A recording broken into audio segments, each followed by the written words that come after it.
Good evening. Basic Education Minister Angie Motshekga has commended the Matric class of 2023 for making the country proud. They obtained an overall pass rate of 82.9%, an increase of 2.8% compared to the 2022 pass rate. About 900,000 learners wrote the exams and 4,080 more candidates have obtained admission to bachelor's studies. 546 more schools obtained an overall pass rate of above 80%. 501 of these schools are the quintiles 1, 2 and 3. Motshekga says one of the most significant improvements is the increase of mathematics pass percentage from 55% in 2022 to 63.5% in 2023. She says this confirms the department's drive to increase the number of learners that can enter the fields of science and technology is bearing fruit.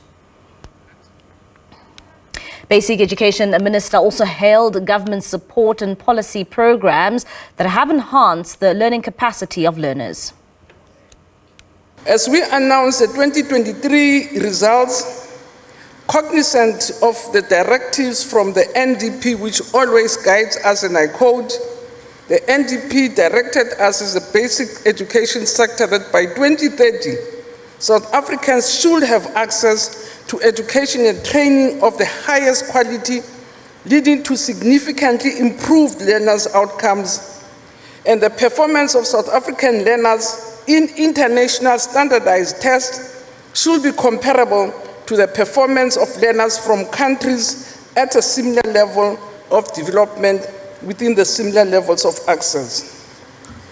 Program Director, without any shadow of doubt, we can confidently state that in the past 30 years, we have seen progress in the sector.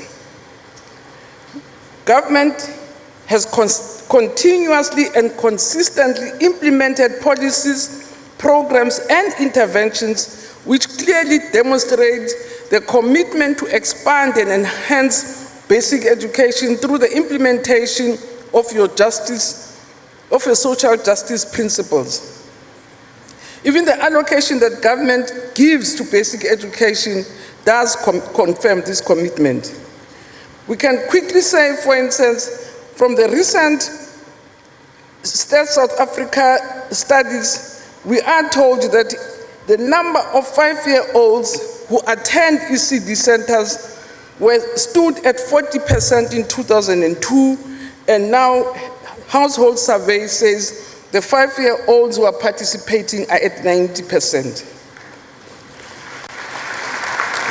It also confirms our statement that children between the ages of 7 and 15 years attending institutions since 2009 have reached a universal access, that as a country, all our 7 to 15-year-olds at more than 98% are in education institutions.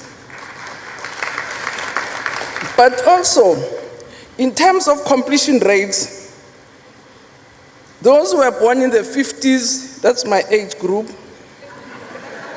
only 10% of us completed Matric. For more on this, we're now joined by Department of Education Leadership and Management Head at the University of Johannesburg, Dr. Suraiya Naicker, and she joins us via our video link. Dr. Suraiya, thank you so much for joining us this evening here in SABC News. Of course, a pass rate of 82.9% for the class of 2023, an improvement there of 2.8%. What's your reaction?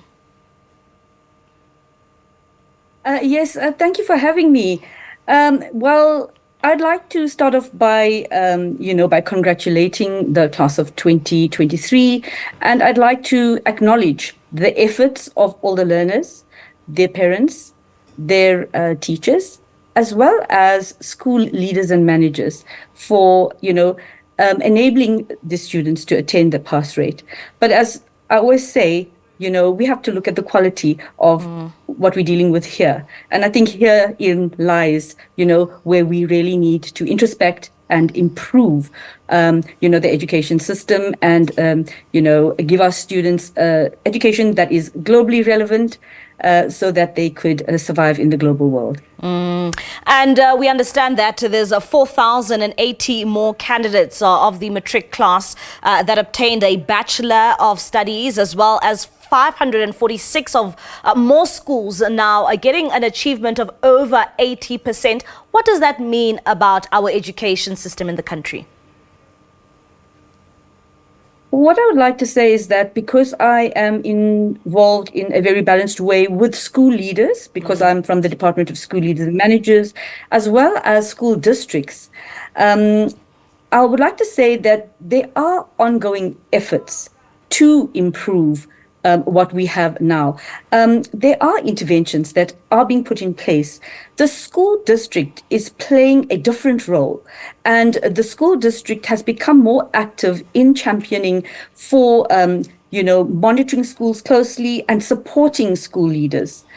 I'd also like to say that the DBE has also rolled out the Advanced Diploma in School Leadership and Management, because next to what's happening in the classroom, in terms of classroom teaching, how schools are being led and managed is also a key issue. So the fact that there is a national program to improve the skills and knowledge that principals bring into schools is also a very important factor. So there is a lot that is being done, and we cannot, neglect the improvements that are trying to be, made. But there is still a lot of work to be done, and I don't think we're far into it. Yeah. And I think one area I'd like to perhaps suggest that is a greater focus area is the professional development of both teachers and school leaders. And when you're looking at these results once more, and looking at, the Free State government in particular, and we see them there retaining that #1 spot in the country when it comes to, matriculants doing well. From your experience, what are they doing that ensures that, they have some of the best performing matriculants? Yes, so, I think this is very important also to learn so that we can share the best practices from the Free State, because it's not just, 1 year. They have been consistently doing well. And I think that, we need to engage with them, and we need to see what they are doing in terms of teaching and learning, what they are doing in terms of leading and managing schools. We also need to see what the context is in which their schools operate, how they handle the social, ills that are very prominent in our society. There are a lot of challenges for schools. There are a lot of challenges which teachers and school leaders, also find difficult to work in such a system.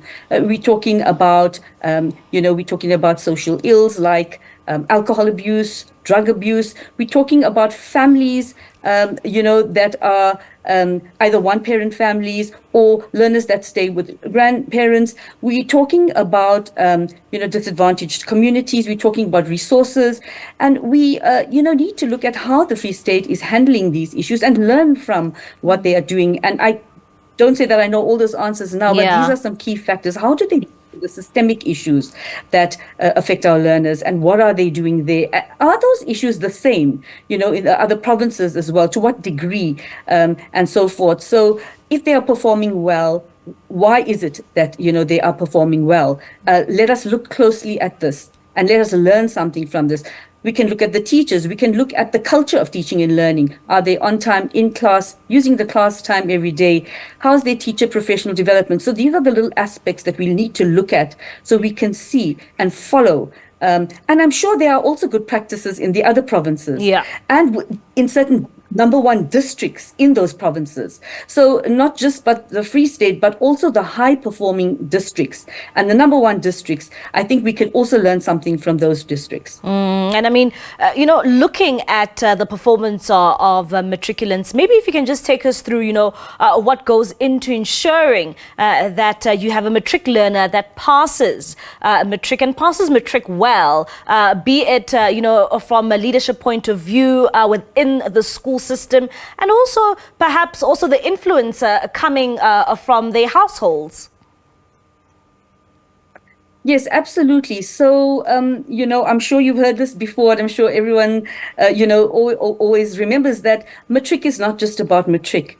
It's about, the trajectory of your learning. And I would say right from the ECD stage, right until grade 12. So the various continuums or gaps that would occur in a learner's trajectory would be influenced by, all these aspects. If the grade 4 teacher or the grade 6 teacher or the grade 7 teacher didn't do the basics in maths, that's going to provide that gap. So Matric is really not only about what happens in Matric. So it's the entire trajectory. It's where the learners start, how they develop, and the total school experience, the primary school and then the secondary school. So, if we had to look back and see how these factors have influenced the top learners, and then also what are we preparing the learners for? How do they take these learnings forward, not only into the tertiary space, but into their lives, to make a success of their lives? So I would say that, important things would be that reading culture that you would inculcate, from young age, access to reading materials, resources that learners need. And then we really need to look at these social ills, and and the Department of Basic Education had programs, peer education programs, that I would support and I would encourage, that we need more of these, so that our learners can be assisted, and more empowerment for girl learners, So those are some of the aspects that I would like to see being improved, so that our learners can reach their full potential. And having said that, it's also not just about academics. You remember school for the, for the sports, you remember school for the extramural curricular activities, and we're looking at the total development of the potential of learners here. So those would be important avenues that would actually complement learning. That's just all about academics and being in the book. Yeah. And you can see that in private schools as well. They have that system going very well, where learners are doing, more balanced and holistic education. All right, Dr. Suraiya, thank you so much for your time this evening here on SABC News. That is Dr. Suraiya Naicker. She is from the Department of Education and Leadership and Management Head at the University of Johannesburg. Of course, they're giving us her reaction to the Matric class of 2023 and how they performed, seeing there an increase of 2.8% to the total pass mark and achieving a pass rate of 82.9%.